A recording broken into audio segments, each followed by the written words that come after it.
John 13. It was just before the Passover feast, and Jesus knew that the time had come for him to leave this world and go to the Father, having loved his own, who were in the world. He now showed them the full extent of his love.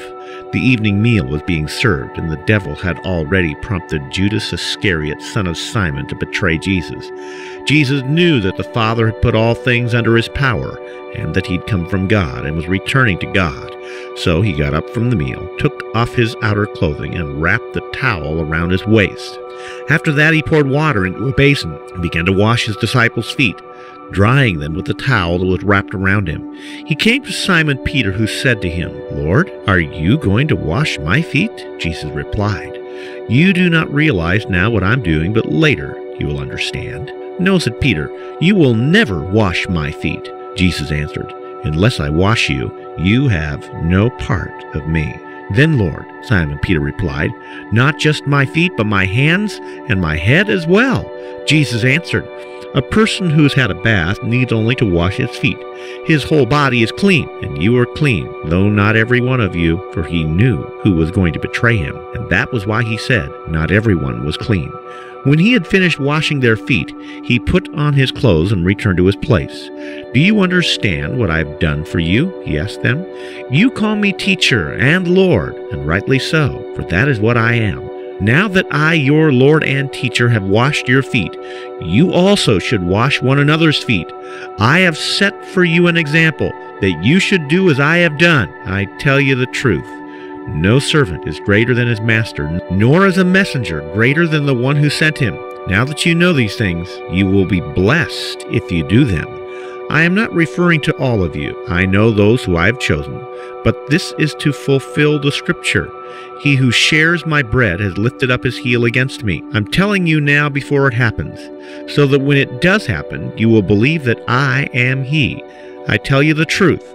Whoever accepts anyone I send accepts me, and whoever accepts me accepts the one who sent me." After he had said this, Jesus was troubled in spirit and testified, "I tell you the truth, one of you is going to betray me." His disciples stared at one another, at a loss to know which one of them he meant.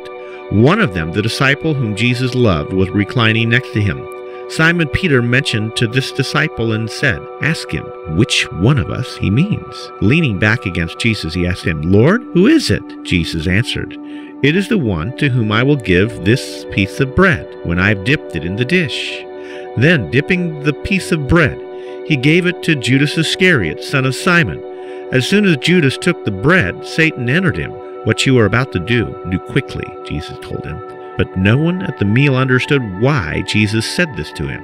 Since Judas had charge of the money, some thought that Jesus was telling him to buy what was needed for the feast, or to give something to the poor. As soon as Judas had taken the bread, he went out, and it was night. When he was gone, Jesus said, "Now is the Son of Man glorified, and now God is glorified in him. If God is glorified in him, God will glorify the Son in himself, and he will glorify him at once. My children, I will be with you only a little longer.